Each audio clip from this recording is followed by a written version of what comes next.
Hey everybody, this is Eric Worre and welcome to NetworkMarketingPro.com. I'm here in the sun with Mr. Randy Gage, and we are in Amsterdam and in the canals, kind of cruising through. We thought we'd show you some of the sights while we talk about some topics today. And Randy usually hides from the sun, but we've convinced him. We're going through some bridges here, so you'll be able to see lots of different things. But Randy, what I wanted to talk to you about is there's a lot of debate and conversation going on about this quote-unquote new school versus old school network marketing. Some of the people who are using online techniques to build their business. I know you have some strong opinions about it. I haven't heard you articulate them all exactly, but I know you believe that there's a right way and a wrong way for people in the network marketing profession to use the internet. But first of all, why don't you explain to everybody and to me what are people doing wrong? How are people screwing it up in the network marketing biz? Yeah, it's funny. I did an interview with Johnny Fogg the other day for his mastery session. Yeah. And he said, "What's the difference? Why'd you write your book again? What's the new 4th edition?" And I talked about some of the things the timeless principles that never change, and then stuff in the marketplace that has changed that I felt needed to be updated. And I mentioned the internet. And before you get to the internet, I will tell you his new book.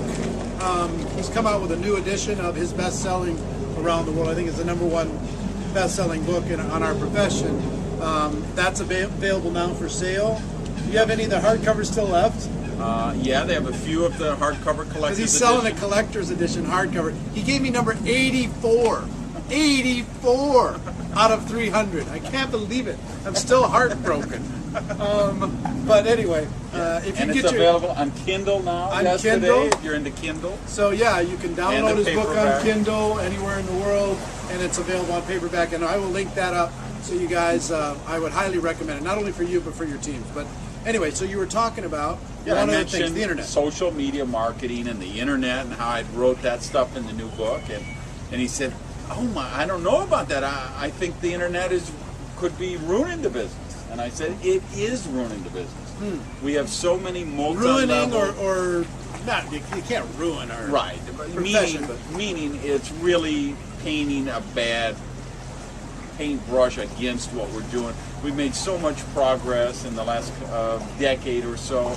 The credibility of the profession, such great publicity. Now the internet has exploded and all these social media sites, and you have all of these multi-level morons who are just spamming everybody and think that once they join a group on Facebook or MySpace, they're supposed to send out a spam to everybody there.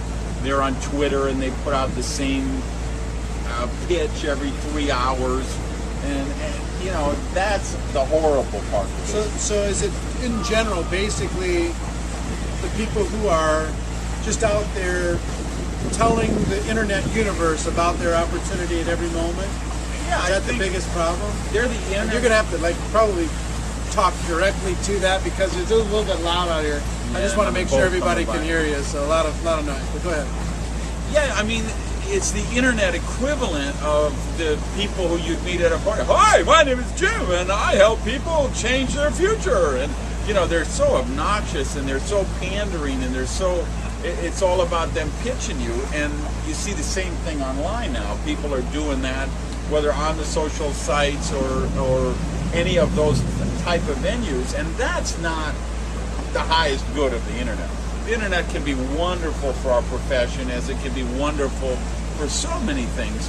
But don't you think that a lot of people are doing it just because they're excited, right? They're excited, they're ambitious, they figure like if they could go tell the world, that'll make a difference. But what you're saying is, with your enthusiasm, there's a better use for your enthusiasm. There's certainly a better use for your enthusiasm, and it's just, don't be obnoxious. Just because somebody follows you or friends you on one of these sites doesn't mean they want to get a pitch from you every 3 hours. Where the internet could be beautiful is it's a way to expand our market. You can build the business online the same way you do offline. Like, fascinatingly enough, the last 2 people that I've sponsored into business have been people that I've met on Twitter.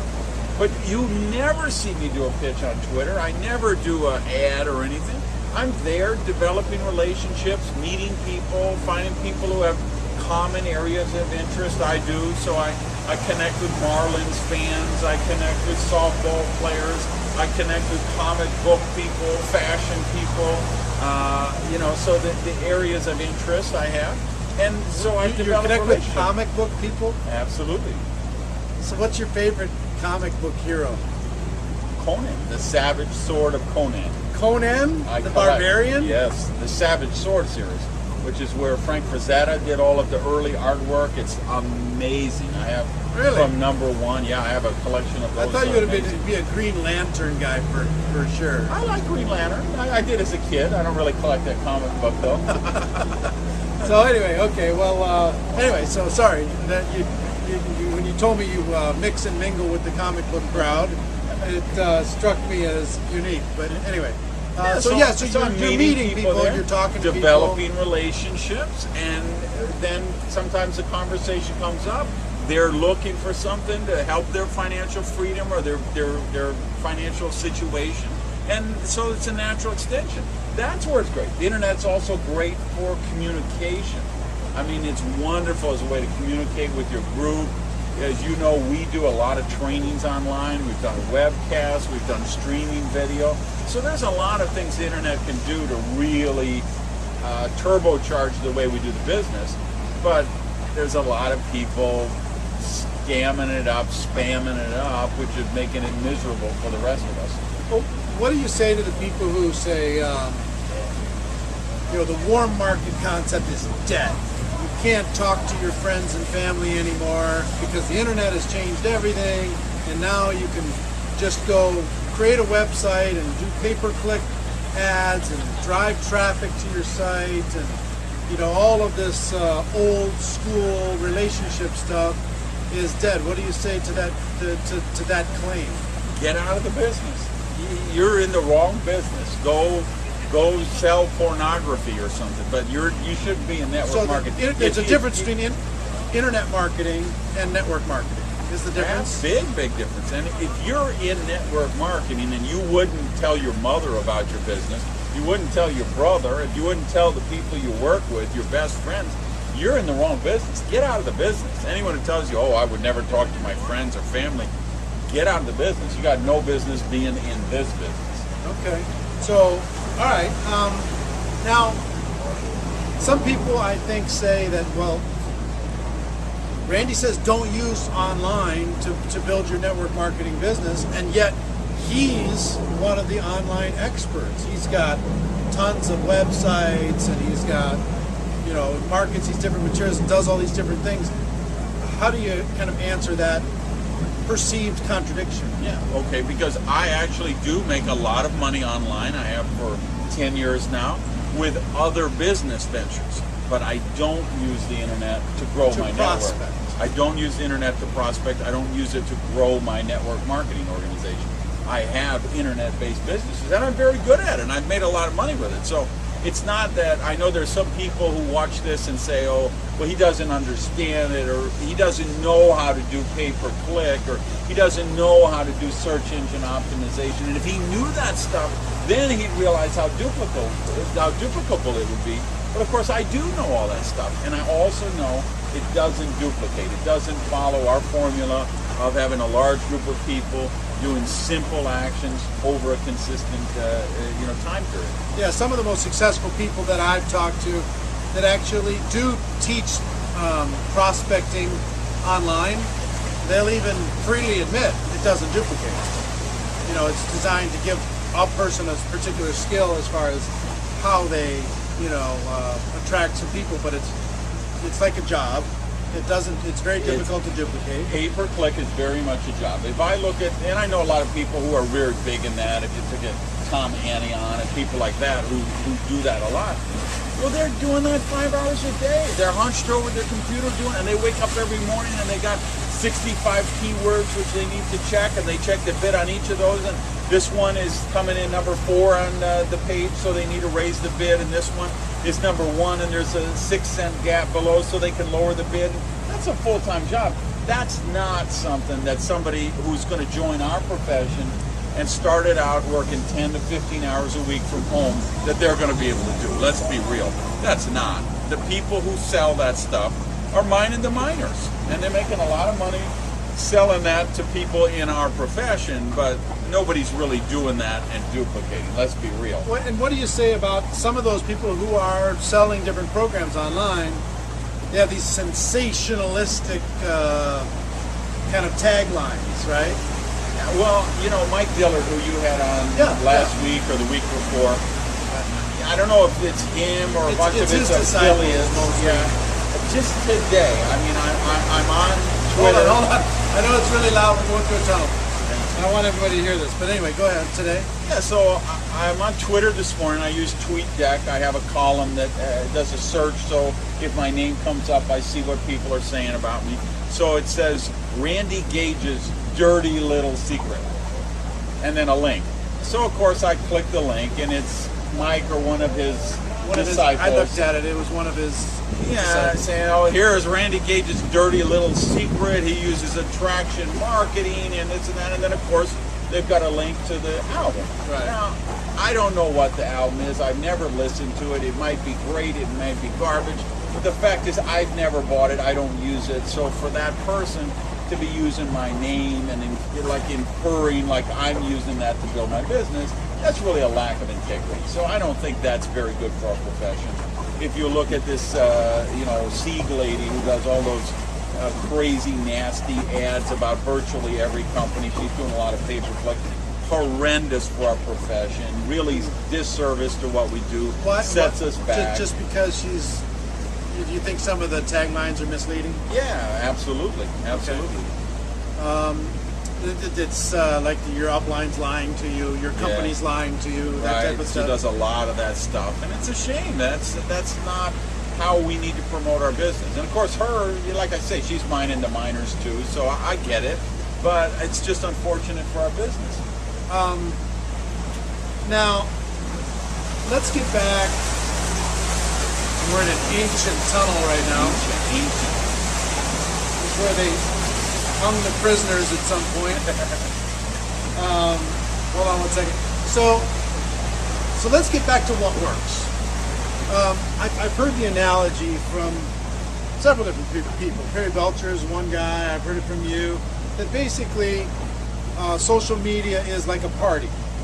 And you don't want to be that boorish person at a party that and puts their business card in your hand and tries to pitch you on a business at a party. You make friends, you mix, you mingle, you be interesting, you act interested. Right. And then from the party, if you make a connection with somebody, you can invite them to your home. Right. And at your home, that might be your blog or whatever, and that's where they find out about you and your thoughts and your kids and your family. And then they may ask you what you do, and then that could be kind of your opportunity. It's almost like a third step.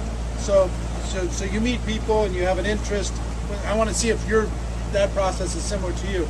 You have an interest, and then maybe they see if you have some value in your blog or whatever, and then they find out about your network marketing business. Is that kind of the flow, or how does it work for you? No, because I actually don't use my blog for network marketing either. That's really what I'm saying. That's like your home thing. That's really to support my publisher, who does all of my books and audio albums and things like that. That other business I have. Where I meet people is MySpace, or actually not so much MySpace. That's kind of died, but Facebook and Twitter.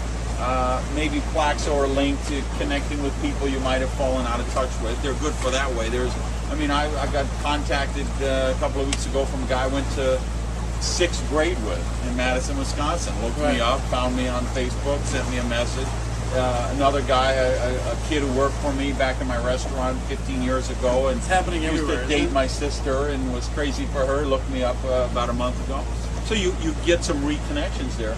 I think Perry's analogy of a party, I don't need to send him to a blog or back to a homepage or anything. I just having that conversation in the social media sites. But don't you kind of invite them to your blog and your website, your prosperity stuff and the different things? Don't you kind of invite them there so they can kind of find out what you're made of? Not for people I'm prospecting. No, that's really, again, to support my publisher. Like every day when I do a blog post, I always post it on Facebook and Twitter with a headline about what it's about, and then there's a link, and that's really, and that supports the publisher who does all my stuff. But again, I'm not doing that for my network marketing business. Okay, so how does it end up transitioning? You said the last two people you met on Twitter, the last two people you sponsored. Follow the process for me. How you met, how it happened, how it ended up being a recruit. Yeah, one was a natural raw food diet person, and we were actually having some conversation about that, because that's something that I usually do once a year as kind of a cleansing thing. And the other one, I don't even remember what the first thing was. Probably a lot of times people just retweet something I send out, or I retweet something they send out, and they send, hey, thanks, loved your thing on that, or thanks, I agree with you on this topic, and it starts the conversation. Yeah. And then you're online again, you kind of notice them, and you notice a post, so you say something about their post, or they notice something about your post, and that relationship kind of develops. And it really does take the same pattern as it does offline. If you met someone at a party and then you bumped into them at the movies, or you bumped into them at the supermarket, and you kind of... And here's the thing, so in real life, you're kind of talking about taking a full market person and inviting them into your warm market world. Somebody that you didn't know and you come to know. Yeah. Like, you meet somebody at the store, or you meet somebody at a party, whatever.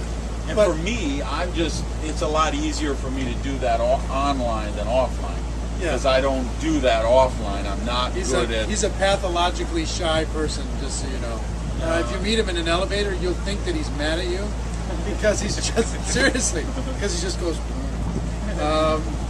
but, so I want to try and make the transition between warm market and people that they meet in social media online, because sometimes when people start their business, they go approach people and they say, look, I've got something, it might be for you, it might not, but I want you to take a look at it and let me know what you think. And then, they have them take a look at it. And then, but you didn't do that with the people that you met. So that's a kind of a launch your business type of a tactic. And then you have an online tactic, which is much softer, is what you're telling me. Well, I'm pretty soft in both on and offline. Well, not when you first started. You were like, hey, don't be an idiot. Well, people I have very good, strong relationships with. Right. But not casual acquaintances that I'd meet. Casual acquaintances. I would never be this language you just used. That's something you might want to take a look at. I would never say anything like that. What would you say? I wouldn't. I mean, I usually wait till they identify something to me or approach me. You were talking about Melanie, the person that you talked to, right? A while back, and you didn't say, hey, I have something that might interest you. You said you're too sharp to be acting this stupid. Right. Much more aggressive. But this is a lady I've known for years, have a very close relationship with. I told her about my business when I launched it. She just kind of blew me off. Then she also knows my friend Billy. Billy Looper approached her. She kind of blew him off. Then I ran into her a couple of months later at a dinner. Okay. And I said, you're way too smart to be acting this stupid. I have because we're tight enough that that's I can have that relationship. All right. But yeah, I wouldn't say it to this guy on the boat next to us over here, because he's dressed sharp and he didn't want to say anything, right? I would, All right, so I want you to give two pieces of advice. Piece of advice one. What advice would you give to the person who is using the internet right now to aggressively spread a campaign about their particular product, service, or opportunity? What would you tell them? Back away from the keyboard. Get away from the computer. Get into a rehab program. Get out of the business. Stop it, or we're going to hunt you down and hurt you. You got to stop doing this. You're ruining it for all of us. You're taking us back to the days in the 70s when we were a bunch of sales soap people. Yeah. And you're putting us back there. We got out of that space. Now we've got this great profession space, and these multi-level morons are putting us back there. You know what I was thinking? And see if you can spontaneously come up with something. I was thinking about coming up with one response that all the good marketers use to respond to the bad ones. Every time they get a spam, every time they get a pitch, every time they get something, just one sentence that labels, you know, it just says, hey, you know, it lets them know, look, this isn't working somehow. So when they get two of those, five of those, 10 of those. Here's what we got to do. Everybody's got to say, thanks for the pitch. I'm now going to unfollow you. At least we had Paris. Thanks for the pitch. I'm now unfollowing you. At least we had Amsterdam. Okay, well, I'm going to work on that. I think if we can come up with literally an industry-wide slogan that would be an answer to every single one. So once they, if somebody gets it, they go, oh my gosh, I didn't know I was one of those people. All right. Maybe it's just, dude, you don't get it. I don't know what, but we got to do something that, if they got that all the time, they'd figure out. Right. You know, I wrote the MLM manifesto. I talked about that in there. The people who literally, like on Twitter, have the same pitch, and you see 12 hours ago, 9 hours ago, 6 hours ago, 3 hours ago. I know. It's the same, you know, amazing juice. Or it's really good because I'm just unfollow. I don't send them the message. I just unfollow. Right. And you'd think they'd have to figure out, okay, the only people following me are the people in my group who are already drinking the juice. I mean, can I buy a clue? But they just don't. Okay, be sure and get a shot there. That's the Hotel Europe. That's the hotel you want to avoid when you come to Amsterdam. This is the one you stayed at? I stayed at 2 visits ago. Very boring, out of the thing. Restaurant's pretty good though. All right, nice clock over there. We got to get a shot of that clock. See the clock? Right? Yeah, get that out. Yeah, it's all kind of squares like this in Amsterdam. Every little plaza and square has got this beautiful stuff. Great. All right, we got to wrap it up because we're running out of time. But last thing, step 1, step 2, step 3, for people who want to use the internet to help accelerate their natural business. What would you encourage? Step 1, step 2, step 3, however many steps. Get an online presence on Twitter, on Facebook. Put yourself out there in your name so people can find you who may have lost touch with you. You'll be able to find people that you perhaps have lost touch with. Add value. Put tweets on Twitter that people will want to read. Post stuff that they will find interesting, that will think, wow, this is an interesting person. I'd like to know more. Give value, and that will allow relationships to develop, and then work online the same way you would offline. You meet people, let a friendship develop, and if it's appropriate, then you talk to them about a business. But don't pitch people, don't spam people, forget the pay-per-clicks, forget renting email lists. Do it online the way you would offline.